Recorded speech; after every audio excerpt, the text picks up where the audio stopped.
Berat badan anak pada usia 3-5 tahun dapat terlihat dan bertambah tinggi rata-rata 2,5 inci dan berat 2,5-3,5 per tahunnya. Teman-teman, pada perkembangan anak usia dini 3-5 tahun juga mengalami perkembangan motorik usia dan tahun motorik kasar, motorik halus. Pada tahun 2,5 dan 3,5 tahun berjalan dengan baik. Nah, teman-teman, pada anak itu bisa meniru sebuah cara berlari dan lurus ke depan, lingkaran, tulisan, melompat, dan cakar ayam. Juga dapat mereka gunakan memakan dengan memakai sendok. Serta ada juga beberapa anak yang bisa menyusun beberapa kotak. Nah, 3,5 tahun berjalan dengan 80% menggunakan dan menjinjikkan kaki mereka. Langkah meniru orang dewasa juga bisa mereka lakukan. Teman-teman, pada perkembangan selanjutnya ini perkembangan kognitif.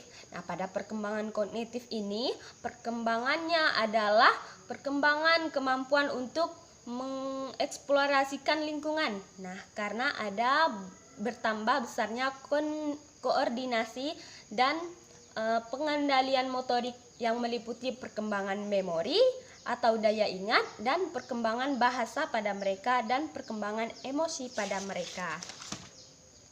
Selanjutnya teman-teman, perkembangan memori, mampu mengingat dan menyimpan informasi selama 15-30 detik tanpa jangka pengulangan. Nah, anak usia itu juga bisa mengingat materi yang pendek disimpan berupa visual memori. Memiliki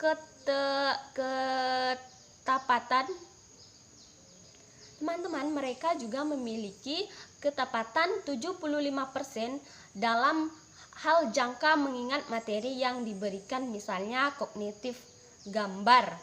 Nah, mereka itu juga mampu mengingat dan memahami apa yang dilihat sebelumnya. Dan selanjutnya itu perkembangan bahasa mereka. Yang keenam ya, perkembangan bahasa pada anak usia 3-5 tahun. Pada mulanya anak bahasa lebih sifatnya lebih egosentris, teman-teman. Nah, dengan menonjolkan dirinya sendiri, keluarga dan miliknya sendiri. Nah, seringkali perkembangan untuk beranjak besar itu, maka anak mulai beradaptasi dengan bahasa-bahasa sosial yang mereka dengar.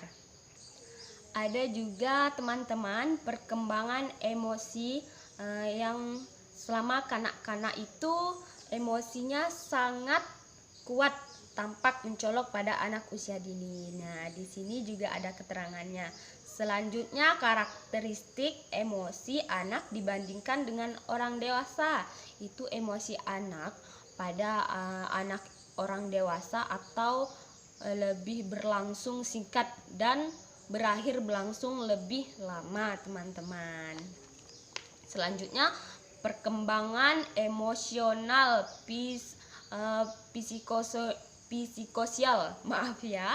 psikososial, perkembangan hubungan dengan orang tuanya itu, perkembangan hubungan dengan zaman sebaya, perkembangan permainan, dan perkembangan gender. Nah, pada perkembangan permainan, fungsi permainan dan fungsi kognitif melalui permainan-permainan yang mampu mengembangkan pengetahuan yang dengan menjelajahi lingkungan mereka ya, teman-teman. Jadi mereka itu dengan cara menjelajahi lingkungannya terlebih dahulu, mempelajari objek-objek yang ada sekitar di mereka gitu, di lingkungan mereka, dan belajar memecahkan masalah yang dihadapi. Nah, fungsi emosinya itu permainan memungkinkan anak melepas energi fisik mereka ya, teman-teman, dan membebaskan perasaan-perasaan yang terpendam di hati mereka itu. Nah, karena tekanan batin terlepas dari permainan, anak dapat mengatasi masalah-masalah kehidupannya begitu. Jadi dengan cara bermain, anak bisa memfungsikan emosionalnya. Dan selanjutnya pengembangan gender, permainan aktivitas anak-anak pada usia 3 sampai 5 tahun ini juga memahami permainan seperti permainan mobil, seperti permainan boneka. Itu mereka udah tahu kalau permainan mobil itu untuk anak laki-laki, kalau permainan boneka itu untuk perempuan. Nah, mereka itu udah tahu kalau, nah itu namanya perkembangan gender dari anak. Nah, teman-teman, selanjutnya ini kita akan membahas tentang rentang kemampuan konsentrasi anak sesuai dengan usia mereka. Nah, perlu kita ketahui, dan saya ada mendapat satu dari sebuah toko Halodoc itu mengatakan bahwa kesehatan yang dipublikasikan oleh Bermain Bennett Center itu disebut kalau rentang konsentrasi anak itu idealnya ya 2 hingga 3 menit gitu ya, tergantung usia mereka. Misalnya gini ya teman-teman, kalau usia mereka 2 tahun dan rentang konsentrasinya itu idealnya 4 sampai 6 menit. Sedangkan 4 tahun itu sekitar 8 sampai 12 menit. Dan kalau misalnya dia 6 tahun 12 sampai 18 menit. Dan yang terakhir itu misalnya 8 tahun, dan itu mereka konsentrasinya makin tinggi teman-teman, di 16 sampai 24 menit begitu teman-teman. Nah, cara membangun konsentrasi anak itu sendiri tentunya angka-angka tadi hanya menggambarkan umum saja ya teman-teman, dan caranya itu bisa dengan melalui fitur kontak dengan beberapa dokter. Nah, kalau misalnya ingin teman-teman tahu mempelajari lebih lanjut. Tapi di sini saya akan memberikan bahwa cara membangun konsentrasi anak itu yang pertama ya, membangun aktivitas menjadi kreatif dan menarik. Nah, itu adalah cara agar kita bisa membangun kreativitas dengan anak. Nah, karena apa? Karena seorang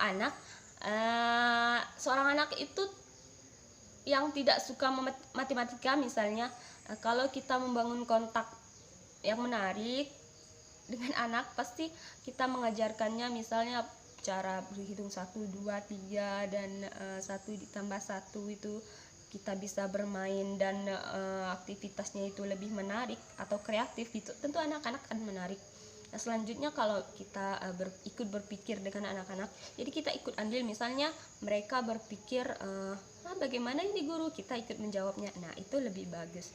Dan selanjutnya itu bermain puzzle. Nah, ini permainan puzzle ini sangat membantu anak 3 sampai 5 tahun itu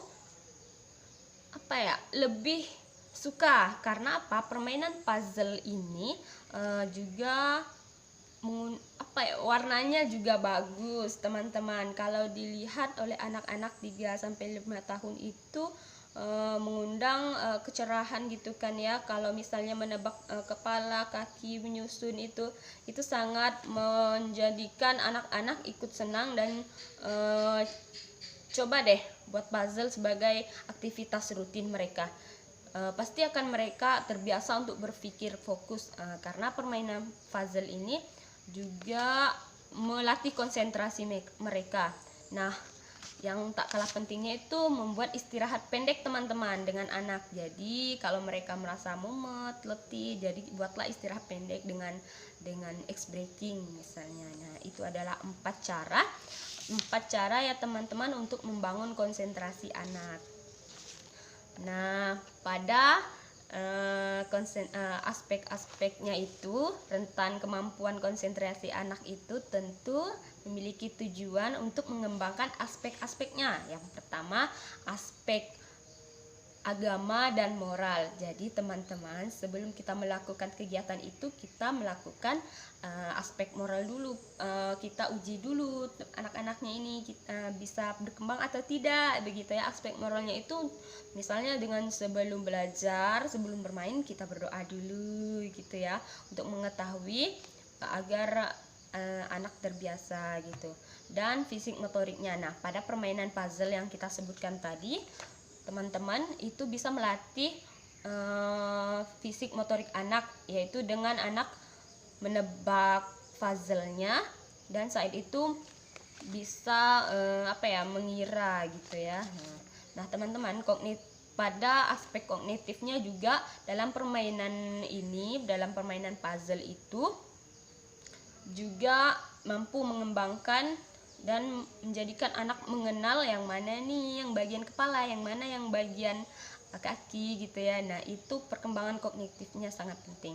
Dan selanjutnya sosial emosional, anak juga bisa mengetahui dan menambah aspek bahasanya.